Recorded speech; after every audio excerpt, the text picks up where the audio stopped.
सतगुरु की साजी निवाजी प्यारे साध संगत जी, प्यार और सत्कार से कहना धन निरंकार जी। हर पल सतगुरु माता जी का शुक्राना करते हैं। सतगुरु माता जी जो भी तू बख्शे आए, शुक्राना होर पा दे, अपने सुभाव वर्गा साडा सुभाव बना दे। सच्चे पातशाह सतगुरु माता जी अपने स्वभाव जैसा हमारा स्वभाव बना दो। जिस तरह आप बड़े दयालु हो, कृपालु हो, किसी की आंख में आप आंसू नहीं देख सकते हो, सभी का भला ही भला करते चले जा रहे हो और हमें ह्यूमन वैल्यू सिखा रहे हो कि मानवीय गुण क्या होते हैं। तो इन बातों को हम अपने जीवन में अपनाते चले जाएं। कहते भी हैं मानव वही है जो मानव के काम आए। मानवता के गुण अपनाते हुए हम अपना जीवन सफल बनाएं। ऐसे ही दासी सतगुरु माता जी के आशीर्वाद से ये स्टोरी रखने जा रही है। आप जी ये स्टोरी प्रवान करें। इस स्टोरी से हमें यही सीखने को मिला है कि पहले हम इंसान हैं और इंसानों के हम काम आए। और हमें जो समागम की थीम दी गई है, समागम का टॉपिक दिया गया है, उसके द्वारा भी हमें यही समझाया गया है कि रूहानियत और इंसानियत संग संग, जब तक हमारे अंदर इंसानियत नहीं आती हम रूहानियत के रास्ते पर आगे बढ़ नहीं पाते हैं। हमने रूहानियत को अपनाकर इंसानियत भी अपने मन में लानी है। रूहानियत और इंसानियत को हमने संग संग चलाना है। आज संगत जी दासी स्टोरी शुरू कर रही है। आप जी परवान करें, अगर कोई गलती हो जाए तो क्षमा करें। कहते हैं महाराजा प्रताप सिंह जम्मू कश्मीर के लोकप्रिय शासक थे। प्रजा के सुख दुख को जानने के लिए वे भेष बदल कर गाँव में घूमा करते थे। एक बार राजा घोड़े पर बैठकर कहीं जा रहे थे, तब उन्होंने देखा कि पाल पर एक युवक बेहोश अवस्था में पड़ा है। वे घोड़े से नीचे उतरे, युवक के शरीर को स्पर्श किया और स्पर्श करते ही उन्हें पता लगा कि युवक बहुत तेज बुखार से पीड़ित है। उन्होंने पानी की पट्टी सिर पर लगाई। जब युवक होश में आया तो पूछा कि तुम कौन हो और कहाँ जा रहे हो। उस युवक ने कहा मैं जम्मू जा रहा हूँ, पर तेज बुखार आ जाने से चक्कर आकर मैं यहाँ पर गिर पड़ा। आपने मुझ पर बहुत कृपा की है, मुझ अनजान व्यक्ति की सेवा की है, जिससे मैं ठीक हो गया हूँ। राजा प्रताप सिंह जी ने पूछा जम्मू में तुम्हारा क्या काम है। उस व्यक्ति ने कहा, उस युवक ने कहा वहाँ मेरी ससुराल है। आपने लक्ष्मी नौकरानी का नाम सुना होगा, जो महाराजा के महलों की नौकरानी है। उसी की बेटी से मेरा विवाह हुआ है। मैं अपनी पत्नी को ले जाने के लिए अपने ससुराल जा रहा हूँ। महाराजा ने कहा युवक तुम मेरे घोड़े पर बैठ जाओ, मैं तुम्हें लक्ष्मी के घर पहुंचा दूंगा। देखो अभी तुम्हें बुखार है, तुम पैदल नहीं चल सकोगे। यह कहकर युवक को घोड़े पर बिठा दिया और स्वयं लगाम पकड़कर आगे आगे चल दिए। वे महलों में पहुँचे। जब लक्ष्मी ने देखा तो यह हैरान हो गई। उसने बड़े ही करुणा भरे स्वर में अपने दामाद के अपराध की क्षमा याचना करते हुए कहा राजा जी इनसे बहुत बड़ी भूल हुई है क्या। इन्होंने आप जी को पहचाना नहीं है। महाराजा ने कहा लक्ष्मी घबराओ मत, मैं स्वयं ही इसे घोड़े पर बिठा कर लाया हूँ। मैं राजा बाद में हूँ, पहले मैं मानव हूँ। यदि मानव के मानव काम ना आए तो वह मानव नहीं है। लक्ष्मी और उसका दामाद राजा के प्रति नतमस्तक हो गए और बोले आप इंसान के रूप में देवता हैं। आज संगत जी कहने का भाव यही है कि सही मायनों में इंसान वही है जो इंसान के काम आए। हमें कभी भी अपनी पोस्ट की तरफ ध्यान नहीं देना चाहिए कि मैं कहाँ हूँ कहाँ नहीं, क्योंकि सतगुरु माता सुदीक्षा जी महाराज ने भी और राजपिता रमित जी, आदरणीय रमित जी ने भी हमें यही समझाया है कि हमने इंसानियत ही अपने मन में लानी है। हमने कभी भी किसी बात का अभिमान नहीं करना है। जो भी हमें बख्शा है, जो भी हमें दिया है, ये सतगुरु निरंकार ने दिया है। इसकी दी हुई दातों को हम इसकी अमानत समझकर हम हर पल यूज करें, उपयोग करें, और कभी भी किसी बात का अहम आने का तो सवाल ही नहीं उठता है। इसलिए हमें समझाया भी गया है, हमें पल पल पर ये 5 प्रणों की तरफ भी चेतन किया जाता है कि हमने जो 5 प्रण किए हैं, हमने इन प्रणों की तरफ ध्यान देना है। जब हमने पहले प्रण में ही तन मन धन इस निरंकार प्रभु को सौंप दिया है, फिर हमने इससे बल भी मांगना है और इसके आगे नतमस्तक होना है, सरेंडर करना है और सतगुरु का शुक्राना करना है कि सच्चे पातशाह आप जी ने ही हमें ये ताकत बख्शी है और आप जी ने ही हमें ये विवेक बुद्धि दी है। मेरा मुझ में कुछ नहीं है, जो कुछ है वो तेरा है। सच्चे पातशाह आप जी के हम बताए रास्ते पर चलते रहें और आप जी हमें हमेशा सद्बुद्धि देना, सद्मार्ग देना, सद्विचार देना। मेरे मालिक दीन दयाल सच्चे पातशाह, जो आप जी की ये दी हुई अमानत है, हम इसमें कभी भी खयानत ना डालें। हम इसको आप जी की दी हुई अमानत को हम उसी तरह रखें, इसमें कोई विघ्न ना डाले, कोई बाधा ना डाले, कोई छेड़खानी ना करें। इस तरह हमें सतगुरु सच्चे पातशाह भी समझा रहे हैं कि रूहानियत और इंसानियत संग संग चलेगी तो हमारा जीवन सही मायनों में सही चलता चला जाएगा।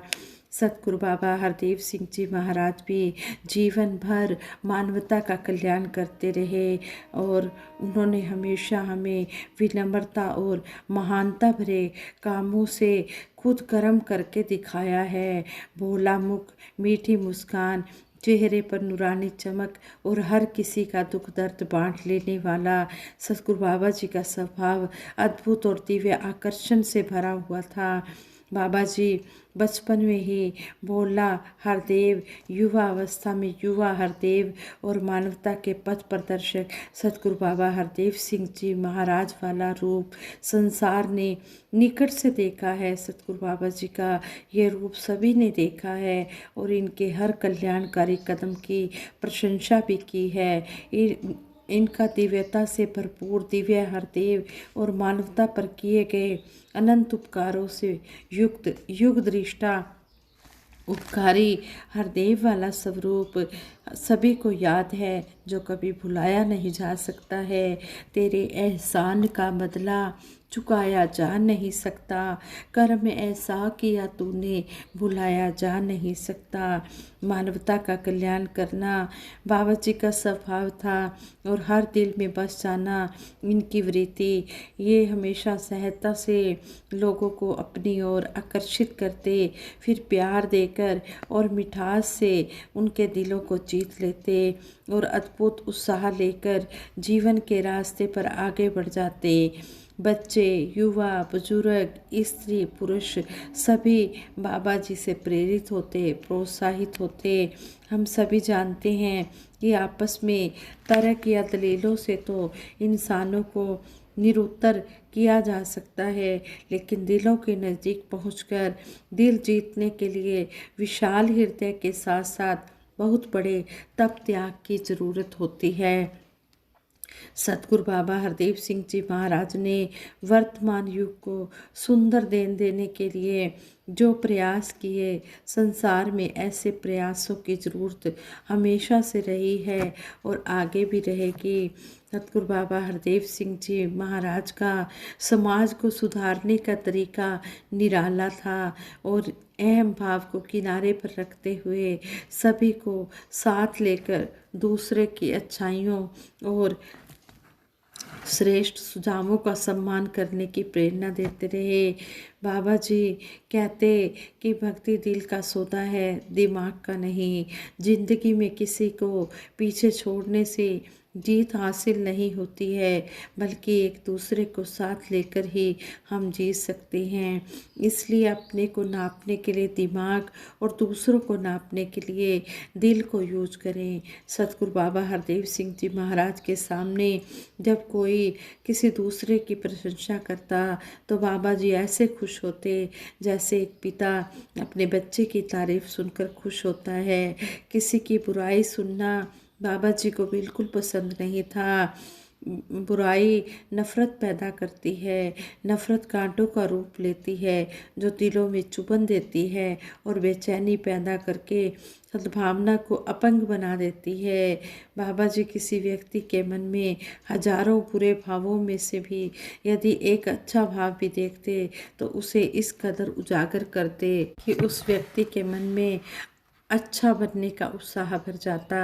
कोई किसी के प्रति कितने भी गुस्से में आपके पास आ जाए, आपकी प्यार भरी थपकी वह मुस्कान पल भर में उसका सारा गुस्सा गायब कर देती है। एक बार एक व्यक्ति ने दूसरे के प्रति शिकवे शिकायतों से भरा एक लेटर बाबा जी को दिया, जो बाबा जी ने बिना पढ़े ही उस पेज को पलटकर उन्हें पकड़ाते हुए कहा, अगली बार आप जब भी आएं तो इस पर उनकी खूबियां लिख कर लाएं। उस व्यक्ति ने तुरंत नतमस्तक होकर माफ़ी मांगी। यदि कोई किसी के बारे में नाराज़गी प्रकट करता तो बाबा जी बड़ी हलीमी से उसको दूसरों के गुणों और उपकारों को कुछ इस प्रकार याद दिलाते कि उसकी नाराज़गी का भाव पल भर में आदर भाव में बदल जाता है।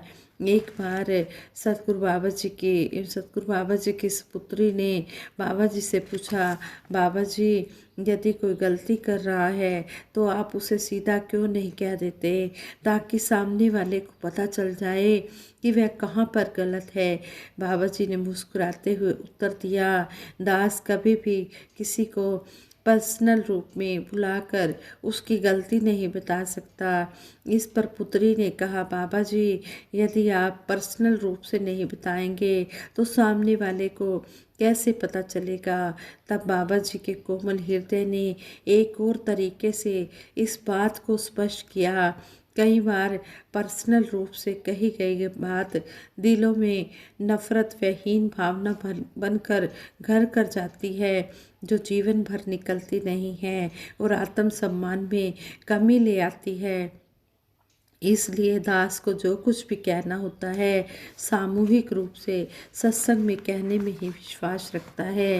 यदि वह दास से जुड़ा होगा तो प्रवचन में ही उस बात को ग्रहण कर लेगा और अपनी गलती को सुधार लेगा। जिसने नहीं सुधरना वह व्यक्ति सुनकर भी सुधरने का प्रयास नहीं करेगा। बाबा जी ने किसी बात को भी समझाना होता था तो किसी और का एग्जाम्पल देकर समझाते थे। सामने वाला स्वयं ही अपने अंदर अपने आप को देखने लगता था कि कहीं उससे कोई गलती तो नहीं हुई है या आने वाले समय के लिए बाबा जी सावधान तो नहीं कर रहे। बाबा जी अक्सर दोहराते थे, यदि ज्ञान वाली दृष्टि हमारे पास रहे तो हम पॉजिटिव रहेंगे। किसी की गलती निकाल कर उसके कहते हैं किसी की गलती निकाल कर उस गलती की करने वाले की बजाय हम अपनी शक्ति में निर्माण लगाएं, अपने आप को सुधारें। बाबा जी की शिक्षा थी, समस्या का कारण नहीं हम समाधान बने, दलीलें नहीं दिल जीते। दलीलों से किसी को निरुत्तर तो किया जा सकता है लेकिन बात तो दिल जीतने से ही बनती है। युग सुंदर, सदियाँ सुंदर, हर पल सुंदर, गर मानव जीवन हो सुंदर। सतगुरु बाबा हरदेव सिंह जी महाराज दिलों को जीतकर हर दिल पर राज करते थे। ना जाने कितनी नेगेटिव बातों से ग्रसित लोगों के दिल बाबा जी के कॉन्टैक्ट में आकर कब और कैसे बदल गए। इसे देखकर और जानकर बड़ी हैरानी होती है। कितनी कितने विचार, कितने कर्म जो लोगों को गिरावट की ओर ले जा रहे थे, बाबा जी के मुखमंडल के तेज और दिव्य शिक्षाओं के प्रताप से सही रास्ते की ओर चल पड़े। सतगुरु बाबा हरदेव सिंह जी महाराज ने हमेशा हमें यही समझाया कि संसार में जो बुराइयां हैं उनको ख़त्म करने के लिए संसार का तरीका यह है कि उन लोगों को बुरा भला कहा जाए, उन लोगों से नफ़रत की जाए, मगर इस भावना को लेकर कितना भी जोर लगाने के बाद वह मसले, वह प्रॉब्लम्स वहीं की वहीं बनी रहती है। हाँ, दूसरों से प्यार, दूसरों को प्यार से विनती करने से उनका दिल जीतने में सभी बुराइयां दूर हो सकती हैं। सतगुरु बाबा जी ने हमेशा यही समझाया कि अगर हम दूसरों को बुरा भला कहेंगे, दूसरों से नफ़रत करेंगे, तो इससे प्रॉब्लम सॉल्व नहीं होगी, इससे तो और नफ़रत बढ़ेगी। लेकिन दूसरों को प्यार से अगर हम कहेंगे तो वह प्रॉब्लम बहुत जल्दी सॉल्व हो जाएगी, सभी बुराइयां दूर हो सकती हैं और दूसरों का दिल जीता जा सकता है। इस तरह सतगुरु सच्चे पातशाह ने हमें यहाँ पर भी प्यार ही प्यार समझाया। और बाबा जी ने कहा कि किसी की बुराई दूर करने के लिए उसे उछालना ज़रूरी नहीं होता। अगर कहीं गंदगी पड़ी हो, उसे हटाना हो तो इसके दो तरीके हैं, या तो उसे पानी से बहा दिया जाए या फिर उस पर मिट्टी डाल दी जाए। और बाबा जी ने कहा कि दास तो दूसरे तरीके को ठीक समझता है कि उस पर मिट्टी डाल दी जाए, जिससे गंदगी भी ख़त्म हो जाएगी और बदबू भी नहीं फैलेगी। हमारा मकसद भी बुराई को दूर करना है, बुरे को बदनाम करना नहीं है। बाबा जी ने 1000 कमियां होने पर भी कभी किसी का साथ नहीं छोड़ा, बल्कि सही रास्ता दिखाने के लिए अपना कीमती समय देकर उसे सुधारने की कोशिश करते रहे। हमें याद दिलाते रहे कि इस दुनिया में विचरण करते हुए हमने इन मौज मेलों में हमने बिजी नहीं होना है, हमने घमंड में चूर नहीं होना है, हमने हर पल इस निरंकार का एहसास करना है। अगर हमें इस निरंकार का एहसास रहेगा तो फिर ना वाणी कड़वी होगी, न असहनशीलता होगी, ना दुर्व्यवहार होंगे और ना किसी के विपरीत कोई भावनाएं होंगी। खुशहाल ये दुनिया हो सकती है गर दिलों से दूरी हो, खुशहाल ये दुनिया हो सकती है गर दूर दिलों से दूरी हो। अगर हमारे दिल में सभी के लिए प्यार ही प्यार होगा तो सारी दुनिया खुशहाल हो जाएगी। आज मानवता को तोड़ने के लिए, इंसानों के बांटने के लिए बनाई जा रही बहुत सी लकीरों और दीवारों ने हमें बांटा हुआ है। जिन मुल्कों में हमने कभी भी युद्ध और हिंसा की बात नहीं सुनी थी, वहाँ भी युद्ध और हिंसा देखने को मिल रही है। इसलिए हमें सतगुरु माता सुदीक्षा जी महाराज भी यही समझा रहे हैं कि हमने पुल प्यार के बनाने हैं, हमने दीवारें नहीं खड़ी करनी है, हमने हर एक को प्यार से जीतना है और हमने इस मानवता वाले गुणों को अपने मन में लाना है। मन से हमने संकीर्णता ख़त्म करनी है और हर किसी को हमने प्यार से अपने साथ लेकर चलना है। कहते हैं कि मैं खुद अपनी राह में दीवार बन के बैठा हूँ, वो शख्स मुझसे मिलने आया तो किधर से आएगा। सतगुरु बाबा हरदेव सिंह जी महाराज अक्सर इन पंक्तियों को दोहराकर हमें समझाते थे कि हमने पहले अपने मन से ये नफ़रत की दीवार को हटाना है। अगर मैं मन में नफ़रत की दीवार बना के बैठा हूँ तो दूसरा इंसान मुझसे मिलने के लिए कहाँ से आएगा। इसलिए प्यार के पुल बनाते जाएं, सुंदर राह बनाते जाएं। इस तरह हमें सतगुरु सच्चे पातशाह आज वक्त के सतगुरु भी यही समझा रहे हैं कि हमने ह्यूमन वैल्यूज़ को अपनाना है, मन से नफ़रत की दीवारें ख़त्म करनी है और प्यार के पुल बनाते जाना है और सभी को एक साथ लेकर हमने चलना है। ना वैर हो, ना तकरार हो, बस हर जगह प्यार ही प्यार हो। हम सतगुरु के एहसानों का कर्जा कभी भी नहीं चुका सकते हैं। सतगुरु के चरणों से यही आशीर्वाद मांगते हैं। जिस तरह भी आप जी ने हमें जोड़ा है, इसी तरह सच्चे पातशाह जोड़ते रहना। हम कदम कदम पर गलतियां कर जाते हैं, मेरे दाता सच्चे पातशाह हम भूलनहार हैं, आप जी बख्शनहार हो। हमारी गलतियों को ना देखते हुए हमें अपने चरणों में जगह देकर रखना। साथ संगत जी प्यार से कहना, धन निरंकार।